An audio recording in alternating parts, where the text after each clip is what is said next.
Assalamualaikum warahmatullahi wabarakatuh. Salam sejahtera untuk kita semua.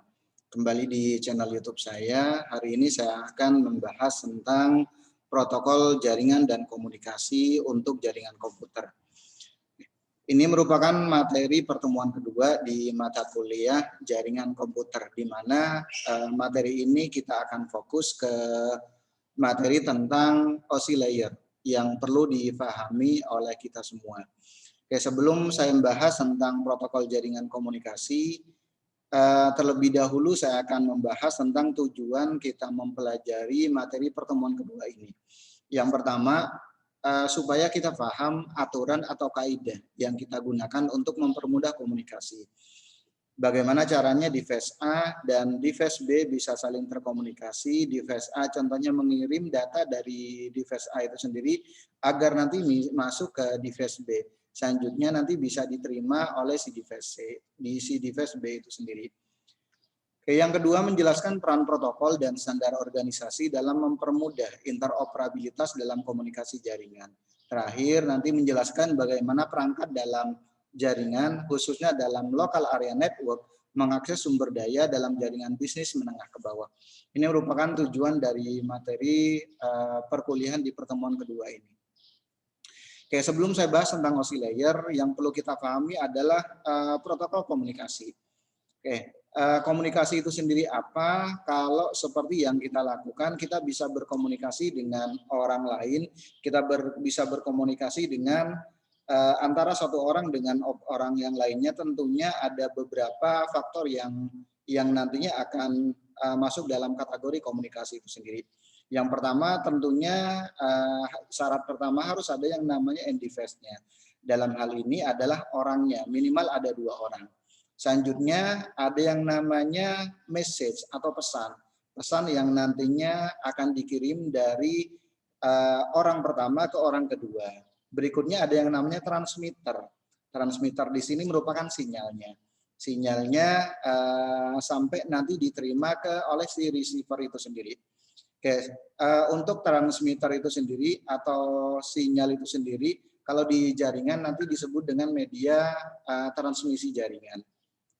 Oke, tentunya agar nanti bisa nyambung antara orang pertama dengan orang kedua, bahasa yang digunakan tentunya harus yang sama gitu. Atau minimal dia paham maksud dari si orang pertama itu bahasanya dia menggunakan bahasa apa. Baru nanti setelah dipahamin akan muncul yang namanya komunikasi. Oke, ini kalau berbicara tentang komunikasi. Begitu pula di jaringan komputer, minimal ada 2 device yang nantinya akan kita gunakan. Baik device A contohnya kita menggunakan laptop, device B menggunakan PC. Di sini pun harus ada yang namanya syarat. Yang pertama pesan. Selanjutnya ada yang namanya transmitter. Transmitter di sini merupakan media transmisi yang kita gunakan. Media transmisi yang kita gunakan kalau saya contohkan seperti ini adalah kabel. Jenis-jenis kabel yang bisa digunakan seperti yang sudah saya bahas di pertemuan sebelumnya, ada 3 jenis kabel yang kita bisa gunakan. Yang pertama, untuk jenis kabel yang bisa kita gunakan, yang pertama kita bisa menggunakan kabel koaksial, yang kedua kita bisa menggunakan kabel twist pair, terakhir kita bisa menggunakan kabel fiber optik. Nah, untuk media transmisi yang bisa kita gunakan ada 2. Yang pertama kita bisa menggunakan media transmisi kabel. Yang kedua, kita bisa menggunakan media transmisi non kabel atau yang biasa disebut dengan wireless. Ini kalau berbicara tentang komunikasi. Komunikasi itu apa? Sebuah jaringan kompleks sebagai perangkat yang terhubung di internet atau yang sederhana seperti 2 komputer secara langsung terhubung satu sama lainnya dengan media transmisi kabel atau non kabel. Ini kalau berbicara tentang komunikasi di jaringan itu sendiri. Oke, kalau berbicara tentang komunikasi di jaringan ya kurang lebih seperti ini. Jaringan dapat bervariasi dalam bentuk ukurannya. Ada jaringan LAN, ada jaringan MAN, ada jaringan wide area network contohnya. Selanjutnya bentuknya dan fungsinya tergantung dari kebutuhan kita. Agar komunikasi terjadi, perangkat harus tahu bagaimana untuk berkomunikasi. Ini yang perlu kita pahami. Agar nanti komunikasi itu terjadi, perangkat harus tahu bagaimana untuk berkomunikasi. Sama halnya kalau kita berkomunikasi dengan orang lain, setidak-tidaknya yang harus kita tahu adalah bagaimana caranya penyampaian penyampaian dari kita ke orang lain itu bisa ditangkap. Oke, yang pertama tentunya adalah bahasanya. Bahasanya harus contohnya harus sama. Selanjutnya panca indera yang dimiliki oleh orang pertama dan orang kedua contohnya sama-sama bisa digunakan dan seterusnya. Ini contohnya kalau berbicara tentang komunikasi. Orang bertukar ide menggunakan banyak metode komunikasi yang berbeda. Baik contohnya komunikasinya langsung kalau kita berbicara dengan orang lain, baik itu secara langsung atau menggunakan media. Apakah menggunakan media contohnya seperti handphone atau contohnya menggunakan media yang lainnya contohnya yang nantinya bisa kita gunakan. Terlepas dari metode yang dipilih, semua metode komunikasi memiliki 3 unsur kesamaan. Yang pertama, harus ada yang namanya sumber pesan atau pengirim.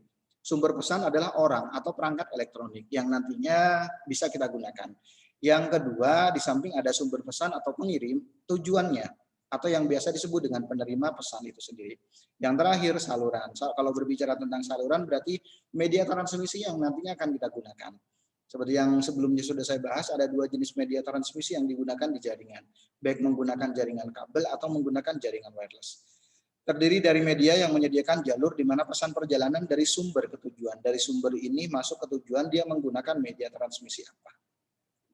Komunikasi dimulai dengan pesan atau informasi yang harus dikirim dari sumber ke tujuan. Ini prinsip dari komunikasi. Pengiriman pesan ini apakah dengan komunikasi tatap muka atau contohnya melalui jaringan, nanti diatur oleh aturan. Kalau di jaringan disebut dengan protokol. Agar komunikasi tersebut nanti sesuai dengan yang kita inginkan, perlu kita atur, perlu diatur agar nanti data ataupun data yang dikirim dari sumber ke tujuan itu sesuai dengan yang kita harapkan. Protokol ini khusus untuk jenis metode komunikasi yang terjadi. Dalam komunikasi pribadi sehari-hari kita, aturan yang kita gunakan untuk berkomunikasi melalui satu media. Seperti contohnya panggilan telepon, belum tentu sama dengan protokol untuk menggunakan media lain. Contohnya seperti mengirim surat. Oke, yang perlu kita lakukan adalah menetapkan kaidah atau aturan. Pengirim dan penerima yang telah diidentifikasi atau dikenali. Ini kalau berbicara tentang kaidah atau aturan. Yang kedua, metode komunikasi yang telah disepakati. Apakah akan menggunakan antarmuka, atau menggunakan telepon, atau menggunakan surat, ataupun yang lain-lainnya. Contohnya. Selanjutnya, bahasa yang umum dan tata bahasa. Bahasa yang akan kita gunakan, kita akan menggunakan bahasa apa? Agar nanti orang lain juga paham, orang yang menerima itu bisa paham terhadap yang kita kirim. Kecepatan dan penetapan waktu pada pengiriman. Ini kalau berbicara tentang penetapan kaidah aturan. Kenapa harus ada kaidah atau aturan? Selanjutnya konfirmasi atau pengakuan persyaratan. Oke, ini kalau berbicara tentang komunikasi, di sini ada yang namanya encoding. Selanjutnya menyandikan pesan. Agar nanti pesan bisa terkirim dengan baik, tentunya harus ada beberapa aturan yang perlu kita lakukan tentunya. Format pesan dan enkapsulasi. Pesan yang kita kirim harusnya tidak bisa dibaca oleh orang lain. Harusnya hanya bisa dibaca oleh orang yang kita tuju. Ini yang perlu kita pahami. Surat pribadi yang berisi unsur-unsur seperti berikut. Contohnya kalau kita kirim surat, setidak-tidaknya ada beberapa identitas yang harus kita cantumkan. Yang pertama, identitas penerima. Yang kedua, salam atau pembuka contohnya. Selanjutnya isi dari suratnya. Contohnya seperti itu. Selanjutnya ada kalimat penutup. Oke, selanjutnya ada identitas pengirim. Ini minimal yang harus kita siapkan pada waktu kita akan mengirim sesuatu contohnya. Kalau analoginya kita ngirim surat. Oke, agar nanti aturan tersebut bisa dibaca oleh semua device yang ada, tentunya harus ditetapkan yang namanya protokol dan jaringan standar. Harus ada standarisasi agar nanti terutama untuk pabrikan yang nantinya akan memproduksi hardware tersebut, meskipun contohnya pabrikannya banyak, mereknya banyak, tapi bisa saling terkomunikasi. Ini sebenarnya tujuan dari standar jaringan itu sendiri. Salah satu standar yang perlu dipahami adalah referensi model OSI. Referensi model OSI itu apa? Atau yang biasa disebut dengan Open System Interconnection merupakan standar dalam protokol jaringan yang dikembangkan oleh International Standard Organization. OSI sebagai model referensi yang digunakan sebagai protokol, sebagai patokan oleh banyak pihak dalam membuat suatu standar protokol komunikasi. Jadi pabrikan hardware pada waktu mereka akan membuat hardware itu sendiri, patokan mereka tuh dari sini. Contoh, kita menggunakan end device, contohnya saya contohnya menggunakan merek laptop, contohnya Dell. Selanjutnya saya akan ngirim data contohnya ke teman saya yang menggunakan laptop Acer contohnya, atau menggunakan laptop Asus. Selanjutnya media komunikasinya atau media transmisinya saya menggunakan kabel. Merek kabelnya contohnya saya menggunakan merek kabel Belden. Meskipun contohnya mulai dari end device-nya, mulai dari laptop satu ke laptop yang lainnya mereknya beda, selanjutnya media transmisinya menggunakan merek yang berbeda, harusnya saling berkomunikasi. Ini kenapa harus ada yang namanya protokol komunikasi. Model ini memberikan gambaran tentang fungsi, tujuan, dan kerangka kerja suatu model referensi yang bersifat logis dalam komunikasi data. Tentang referensi model OSI, open dalam artian dalam OSI adalah untuk menyatakan model jaringan yang melakukan interkoneksi tanpa memandang perangkat atau hardware apa yang digunakan, sepanjang tata cara komunikasinya sesuai dengan standar itu sendiri. Ini sebenarnya seperti yang tadi sudah saya jelaskan sebagai acuan terutama untuk pabrikan hardware sih sebenarnya. Hal ini secara tidak langsung menimbulkan modularity, dalam artian bisa dibongkar pasang kasarnya. Konsep dari modular itu sendiri. Modularity mengacu pada pertukaran protokol di layar tertentu tanpa mempengaruhi atau merusak hubungan atau fungsi dari layer yang lainnya. Meskipun contohnya kita ganti laptopnya, yang pertama mereknya contohnya Acer, yang kedua mereknya Asus, yang ketiga contohnya mereknya HP, tetap masih bisa saling terkomunikasi. Prinsip modularity, kalau saya analogikan contohnya, saya pengen ngirim barang, contohnya pengen ngirim barang dari satu tempat ke tempat yang lainnya, prinsip dari modularity adalah yang penting barang saya sampai. Saya nggak mau tahu contohnya nanti pengirimannya, contohnya jasa antar atau kurirnya saya menggunakan jalur darat atau menggunakan contohnya jalur laut atau menggunakan jalur udara. Atau contohnya kalau dari sesama Jakarta, apakah saya menggunakan kurir A, menggunakan contohnya JNE atau menggunakan JNT, atau contohnya menggunakan Gosen atau menggunakan Grab dan yang lain-lainnya, ini tidak dibicarakan di sini. Yang penting barang saya sampai. Ini maksud dari modularity itu sendiri.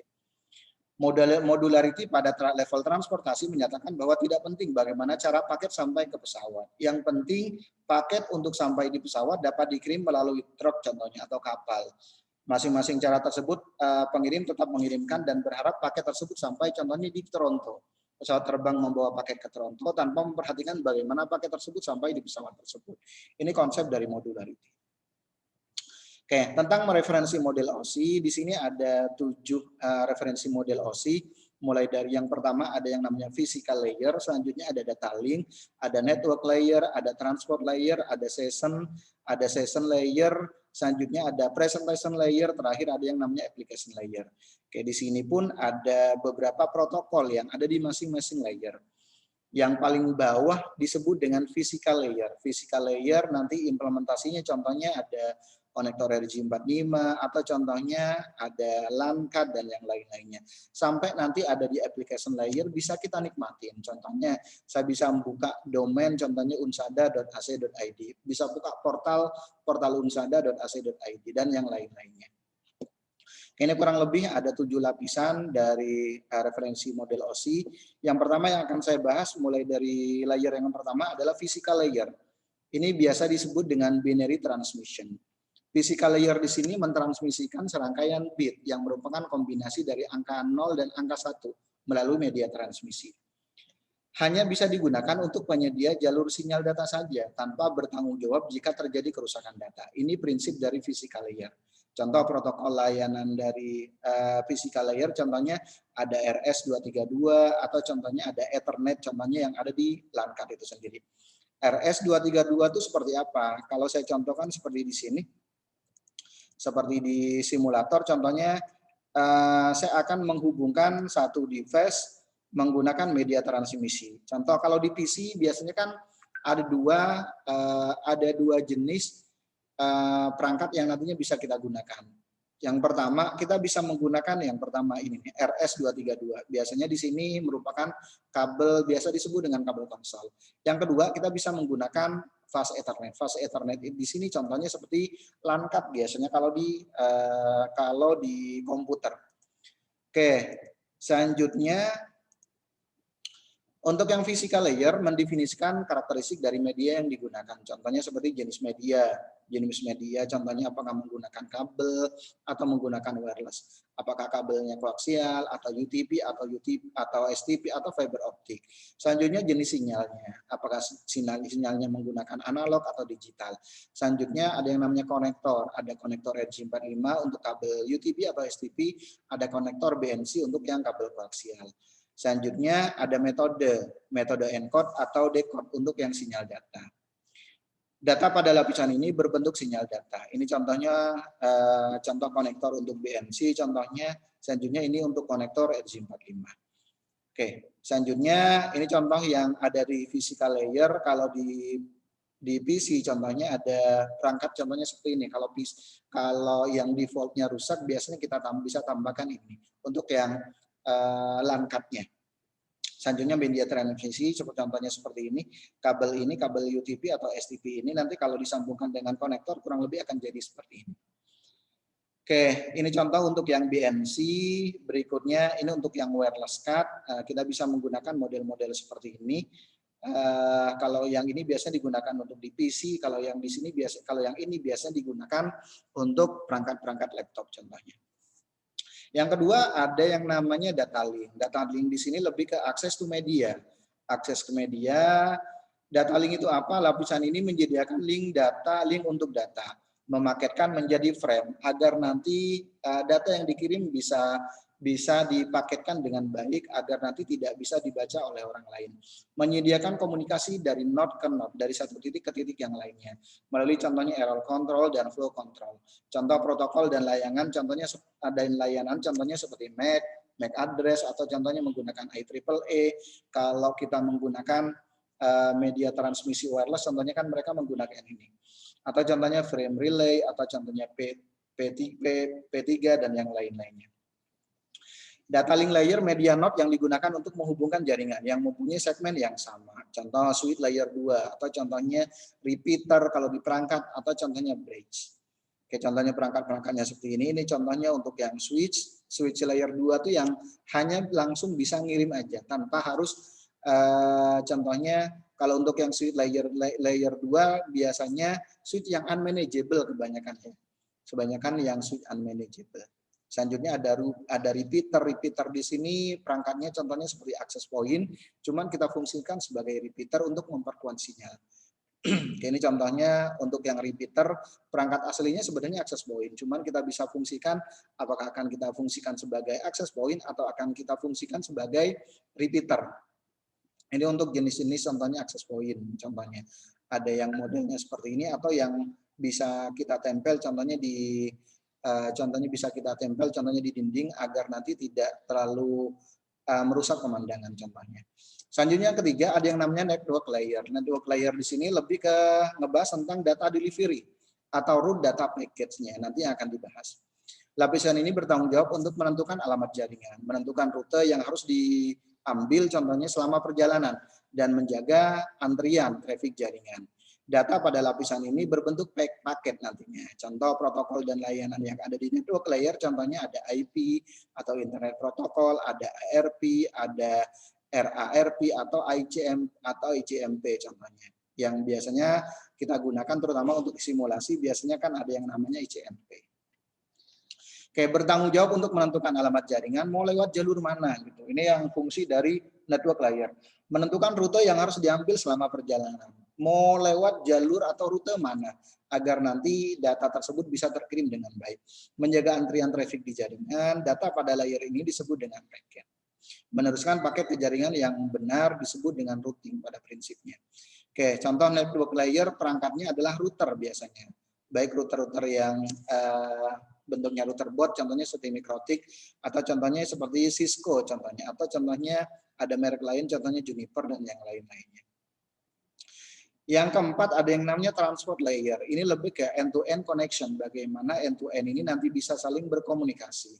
Lapisan transport menjamin bahwa data yang diberikan pada lapisan session di atasnya dalam keadaan utuh, urut dan tanpa duplikasi serta bebas dari kesalahan. Data pada layer ini nanti disebut dengan segmen. Berisi komponen contohnya ada UDP dan TCP. Kalau berbicara tentang yang transport layer. Di atasnya lagi ada yang namanya session. Ini yang lebih ke inter-host communication nantinya.